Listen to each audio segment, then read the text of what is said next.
नमस्कार साथियों, आज मैं लेके आया हूँ एक नया टॉपिक आपके लिए। देखिए, सबसे पहले आज बता दूँ कि आज की डेट है 9 अगस्त 2021। तो आज से 96 वर्ष पहले की बात मैं आज करूँगा। आज के 96 वर्ष यदि पहले आप जाएँगे तो 9 अगस्त 1925। तो आज के जब 96 वर्ष पहले आप जाएँगे तो 9 अगस्त 1925 की घटना मैं आपको आज बताना चाहता हूँ।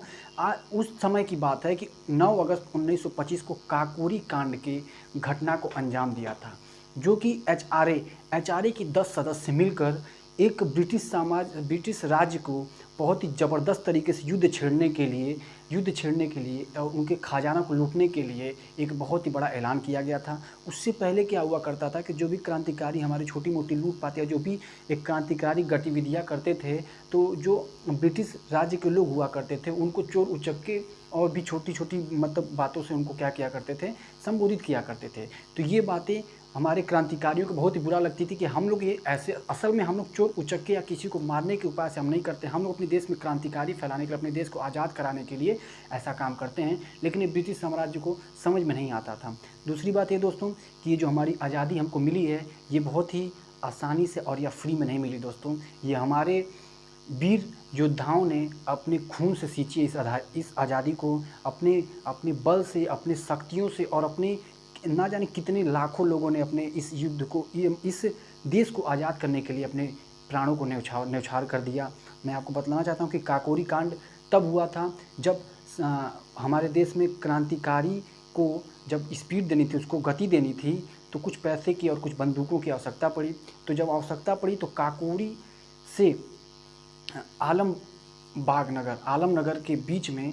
हमारे राजेंद्र नाथ लाहिड़ी जी ने 9 अगस्त 1925 को चैन पुलिंग कर दी। इससे पहले की घटना आपको बता दें कि शाहजहाँपुर में पंडित राम प्रसाद बिस्मिल जी ने इसका नेतृत्व किया था। उन्होंने ही बताया कि अब हमारी जो क्रांतिकारियों को गति देना की आवश्यकता पड़ी है, तो हम लोग क्या करेंगे, आप का मतलब ट्रेन की लूटपाट करेंगे, और शाहजहाँपुर में ही इसकी सारी प्लानिंग हो चुकी थी। तो समय के अनुसार क्या हुआ कि राजेंद्र नाथ लाहिड़ी ने 9 अगस्त 1925 को क्या किया कि जो ए एट डाउन पैसेंजर जो कि लखनऊ तक जाती थी, ठीक है, लखनऊ जाती थी, तो उसी बीच में इन्होंने क्या किया, उसकी चैन पुलिंग की। जब चैन पुलिंग की तो पंडित राम प्रसाद बिस्मिल, ठाकुर रोशन सिंह और अशफाक उल्ला खान और भी हमारे जो चंद्रशेखर आज़ाद, ये सभी लोग जो कि एचआरए मतलब हिंदुस्तान रिपब्लिकन एसोसिएशन के सदस्य थे, और इन 10 लोगों ने मिलकर इस काकोरी कांड को क्या किया, उसको अंजाम दिया। और काकोरी कांड को अंजाम देने के बाद ब्रिटिश सरकार की पूरी नींव हिलाने में ये कांड बहुत ही सक्सेसफुल रही। और मैं आपको बतला दूं कि इस कांड में दो हमारे जो कि हमारे देश के ही होने के बावजूद भी हमारे देश के साथ गद्दारी करें, मैं यहाँ पे नाम तो नहीं लेना चाहूँगा, हालांकि मैं अपने देश के क्रांतिकारियों को सत नमन करता हूँ, जो कि हमारे देश के लिए प्राण को न्यौछावर कर दिए हैं, जैसे कि चंद्रशेखर आज़ाद, अशफाक उल्ला खान और पंडित राम प्रसाद बिस्मिल और ठाकुर रोशन सिंह, इन लोगों ने, और राजेंद्र नाथ लोढ़ी और भी कई लोग हैं। उन 10 लोगों को मैं बताऊंगा कि उन 10 लोगों को और ऐसे हज़ारों लाखों जितने भी क्रांतिकारी हैं जो अपने देश को आज़ाद कराने के लिए अपने खून को पानी की तरह बहा दिया, या ऐसा आप कह सकते हैं कि हमारे देश की जो मिट्टी है वो खून से सींची गई है दोस्तों। ये आज़ादी फ्री में नहीं आई है। मैं आपको बतलाना चाहता हूँ कि उसके बाद क्या होता है कि ब्रिटिश सरकार की सिस्टम तेज़ हो जाता है, ब्रिटिश सरकार धरपकड़ करना शुरू कर देती है, और एचआरए मतलब हिंदुस्तान रिपब्लिक एसोसिएशन के 40 सदस्यों को पकड़ती है, पूछताछ करती है, और फिर 4 लोगों को फांसी भी दी जाती है। उसमें कौन कौन थे? राजेंद्र नाथ लाहिड़ी, उसके बाद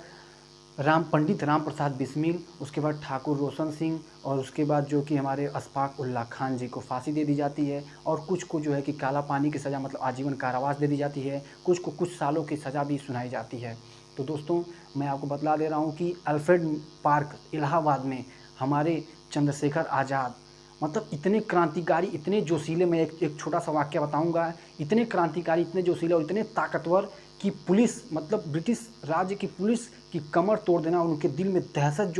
जो हमारे पंडित चंद्रशेखर आज़ाद की जो दहशत बनी हुई थी, ये इससे पता चलता है कि उन्होंने अपने आप को 10 बजे गोली मार ली थी। 10 या 12 बजे के बीच उन्होंने अपने आप को गोली मार ली थी, क्योंकि उनका प्रण था कि मैं ब्रिटिश सरकार की गोलियों से नहीं मरूंगा, मैं मरूंगा तो अपने से मरूंगा, और मैं किसी भी ब्रिटिश साम्राज्य की गोली से नहीं मरूंगा। आपको बता दूं ये वाक़या है कि 10 से 12 बजे के बीच अपने आप को खुद को गोली मार ली थी और ब्रिटिश सरकार 6:30 बजे, इतनी दहशत पंडित चंद्रशेखर आज़ाद जी की थी कि 6:30 बजे उनकी बॉडी के पास पहुँचे थे, उनको मतलब उठाने के लिए। मतलब ये 6 घंटा जो 8 घंटा सिर्फ दहशत के मारे उनके पास लोग नहीं जाते हैं। तो मैं ऐसे क्रांतिकारियों को बार बार नमन करता हूँ। मैं आशा करता हूँ कि ये जो आजकल की सिस्टम चल रहा है, जो कि फालतू फर्जी चीज़ें वायरल होती हैं, कि जैसे आप देख सकते हैं एक बच्चा गाना गाया जो कि फालतू गाना था, मैं उतना ज़्यादा उसको मैं नहीं प्रेफर करूँगा। इस चीज़ों को वायरल हमारे देश में ज़्यादा किया जाता है। जो नंगे नाच होते हैं, जो अन्य प्रकार के नाच हो रहे हैं, उसको जो नचनियाँ हैं उन लोगों की जो है कि वीडियो को फटाफट वायरल दिया जा रहा है। लेकिन हमारे देश के सबसे बड़ी विडंबना ये है कि हमारे देश में इन सभी क्रांतिकारियों के बारे में आज तक कोई जानता तक नहीं है, और अगर कोई जानता भी है तो उसको बताना भी नहीं चाहता है, और अगर कोई बताना भी चाहता है तो वो जल्दी ज़्यादा वायरल नहीं होता क्योंकि इसके बारे में कोई इंटरेस्ट नहीं है। ठीक है दोस्तों, तो मैं आपको बताना चाहता हूँ कि ज़्यादा से ज़्यादा इस वीडियो को शेयर करिए, और अगर नहीं शेयर कर सकते तो कहीं से भी हमारे देश के क्रांतिकारियों के बारे में पढ़िए, क्योंकि ये जज्बा और ये खून और ये आज़ादी बहुत ही मरम्मत और बहुत ही मेहनत से पाई गई है। दोस्तों, मैं इसी प्रकार से अपनी बातों को समाप्त करता हूँ। मैं चंद्रशेखर आज़ाद, पंडित राम प्रसाद बिस्मिल और अशफाक उल्लाह खान और ठाकुर रोशन सिंह और राजेंद्र नाथ लाहिड़ी और अन्य जो भी क्रांतिकारी उनको सत सत नमन करता हूँ हाथ जोड़ करके, और उनके चरणों में मेरा बारंबार प्रणाम रहेगा, क्योंकि आज़ादी फ्री नहीं आई दोस्तों, उन्हीं की वजह से आज मैं या ये पूरा मेरा देश आज़ाद हुआ है। इसी प्रकार से मैं अपनी बातों को समाप्त करता हूँ। जय हिंद, जय भारत, भारत माता की जय।